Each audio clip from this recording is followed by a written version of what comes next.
కాంగ్రెస్ ప్రభుత్వం ఉస్మానియా యూనివర్సిటీకి ఇస్తానన్న బడ్జెట్ ఇవ్వకుండా తప్పుదారి పట్టిస్తుంది. విద్యార్థులందరూ వస్తాయి అనుకుంటారు, వెయిట్ చేసినా కూడా ఇస్తలేరు అని చెప్పి ఈరోజు ఏబీవీపీ వాళ్ళు అంటున్నారు. మనతో పాటు రాజు ఉన్నాడు మాట్లాడడానికి. అసలు ఏం జరుగుతుంది? ఇస్తాన్న బడ్జెట్ ఎందుకు ఇవ్వట్లేదు? అసలు ఎన్ని రాష్ట్ర ప్రభుత్వాలు మారినా కూడా ఉస్మానియా యూనివర్సిటీ భవిష్యత్ అయితే మారడం లేదు. అనేక మంది పేద బడుగు బలహీన వర్గాల విద్యార్థులు ఇప్పటికైనా ఉస్మానియా యూనివర్సిటీకి వచ్చినాం, అనేక ఉద్యమాలకు కేంద్ర బిందువుగా నిలిచింది, అనేక పోరాటాలకు సాక్షాత్తు తెలంగాణ ఉద్యమం కూడా జై తెలంగాణ అనే నినాదం ఇక్కడ నుండి మొదలైతే అనేక ప్రభుత్వాలు కూడా కుప్పగూలి ఆఖరికి ప్రత్యేక తెలంగాణ రాష్ట్రాన్ని ఏర్పరచుకోవడానికి కారణమైన గడ్డ ఉస్మానియా గడ్డ.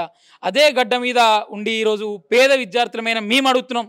మాకు దాదాపు 4 సంవత్సరాల నుండి పెండింగ్లో ఉన్న స్కాలర్షిప్ రావడం లేదు.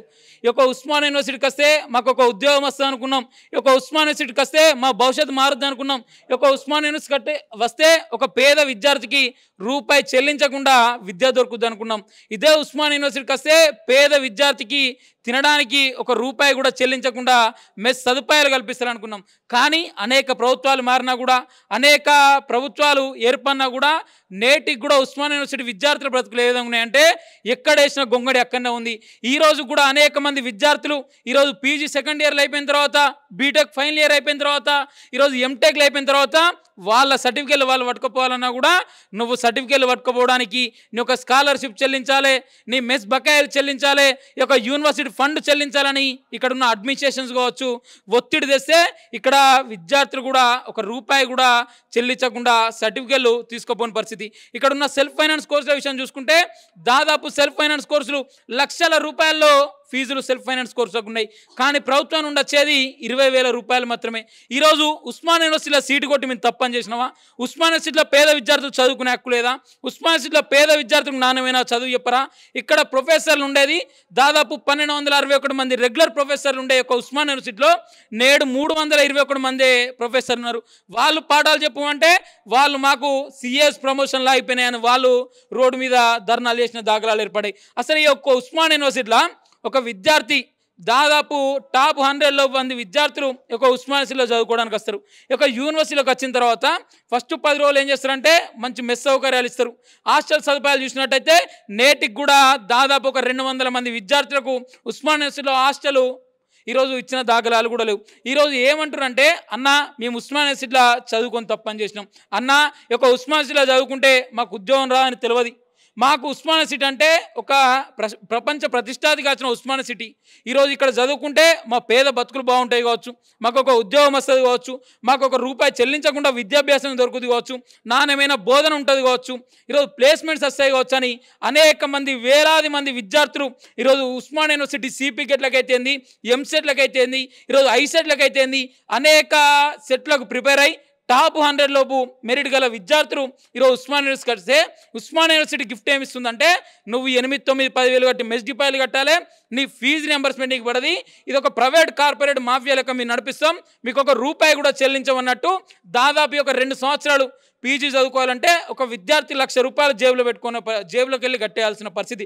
పేద తల్లిదండ్రులు, గ్రామీణ నేపథ్యం, ఈరోజు రైతు కూలీలు, ఈరోజు ఆటో డ్రైవర్లు, ఈరోజు దినసరి కూలీలుగా ఈరోజు చేస్తున్న వాళ్ళ పిల్లలు ఈ యొక్క యూనివర్సిటీకి వచ్చి చదువుకున్న పరిస్థితి. ఈరోజు వాళ్ళ జేబుల నుండి ₹1,00,000 కట్టాలంటే, వాళ్ళకి ఒక ₹1,00,000 కట్టాలంటే వాళ్ళు ఏదో ప్రైవేట్ కాలేజీకి పోయి మంచి ఏదైతే ప్లేస్మెంట్లు ఉన్నాయో అందులో జాయిన్ అయ్యి వాళ్ళు అక్కడ జాబులు అన్నది కొట్టుకుంటారు, ఆ పైసలు అన్న కడతారు. అసలు ఈ యొక్క యూనివర్సిటీలో జాయిన్ అయితే ఒక పేద విద్యార్థికి లబ్ధి పొందేదే ఉంది? పేద విద్యార్థికి నాణ్యమైన భోజనం పెడుతుందా యూనివర్సిటీ? పేద విద్యార్థికి హాస్టల్ వసతి కల్పిస్తుందా? పేద విద్యార్థికి ప్లేస్మెంట్ ఇస్తుందా? అనేక ప్రభుత్వాలు మొన్నటిదాకా కేసీఆర్ ప్రభుత్వం కూడా ఒక యూనివర్సిటీని నేను సస్యశ్యామలం చేస్తా, ఆక్స్ఫర్డ్ యూనివర్సిటీ చేస్తా, కేంబ్రిడ్జ్ యూనివర్సిటీ చేస్తా, మీ యొక్క విద్యార్థులకు ఉద్యోగ అవకాశాలు కల్పిస్తానా ఈరోజు ఆనాడు కేసీఆర్ అన్నాడు. ఈనాడు ఆ యొక్క కేసీఆర్ గద్దె దింపడానికి కూడా ఏదో ఉస్మానియా యూనివర్సిటీ గడ్డ మీద మాకు ఉద్యోగం కావాలి, మా ఫీజు రింబర్స్మెంట్ రావాలి, మా బ్రతుకులు మారాలని కొట్లాడడం కాబట్టి ఆ రోజు ఈ యొక్క కేసీఆర్ గద్దె దిగి ఈ యొక్క రేవంత్ రెడ్డి గారిని గద్దె మీదకి ఎక్కించుకోవడం జరిగింది. అయ్యా రేవంత్ రెడ్డి గారు, మీకు ఓటేసి తప్పని చేసినామా? ఈరోజు మీకు ఓటేస్తే యూనివర్సిటీ డెవలప్మెంట్ కావా? మీకు ఓటేస్తే స్కాలర్షిప్ రాదా? మీకు ఓటేస్తే హాస్టళ్ళు మెరుగుపడయా? మీకు ఓటేస్తే పురుగులన్నం తినన్నా? మీకు ఓటేస్తే ప్రొఫెసర్ రిక్రూట్మెంట్ కాదా? మీకు ఓటేస్తే తెలంగాణలో విద్యార్థులంతా కూడా రోడ్డు మీదకి వచ్చి ధర్నాలు చేయన్నా? ఈరోజు ఒకటే తెలియజేస్తున్నాం, ఉస్మానియా యూనివర్సిటీ అంటే అనేక ఉద్యమాలకు స్ఫూర్తి. ఇదే గడ్డ మీద నుండి నీ పతనం మొదలైంది గుర్తుంచుకో. నేడు ఈ యొక్క సభ పెట్టడానికి ముఖ్య కారణం కూడా ఉస్మానియా సమగ్ర అభివృద్ధి సమాలోచన విద్యార్థుల సభ. అంటే ఈ యొక్క యూనివర్సిటీకి మొన్న 1000 కోట్లు ఇస్తా అన్న రేవంత్ రెడ్డి గారు, దీని మీద మీరు ఎంత వర్క్ చేస్తున్నామో తెలియదు కానీ అఖిల భారతీయ విద్యార్థి పరిషత్ నుండి ఒక రిపోర్ట్ తయారు చేస్తున్నాం.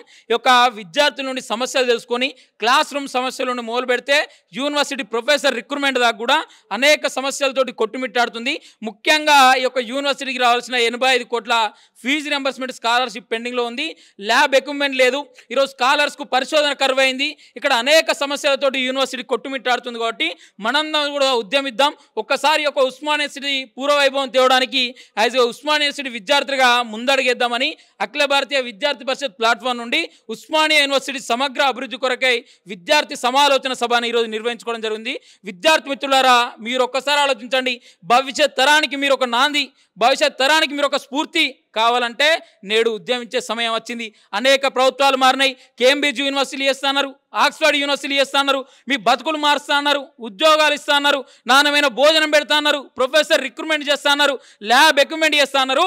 నేటికి కూడా ఈ యొక్క యూనివర్సిటీ అనేక యూనివర్సిటీలలో రాకెట్ల మీద ప్రయోగాలు చేస్తారు. అనేక యూనివర్సిటీలలో ఈ క్లాస్ రూమ్లు ఉన్నాయి, అనేక యూనివర్సిటీలో డిజిటల్ క్లాస్ రూమ్లు ఉన్నాయి. కానీ ఉస్మానియా యూనివర్సిటీలో ఈరోజు చాక్ బీసులు కూడా లేని పరిస్థితిలో నల్ల బోర్లు ఆ విధంగా దాపురం అవుతున్నాయి. ఈరోజు రాకెట్ల మీద ప్రయోగం కాదు, ఈ సార్ మీద ప్రయోగం చేసి పాఠం చెప్పి అన్న కూడా సార్ పాఠం చెప్తున్నాడు.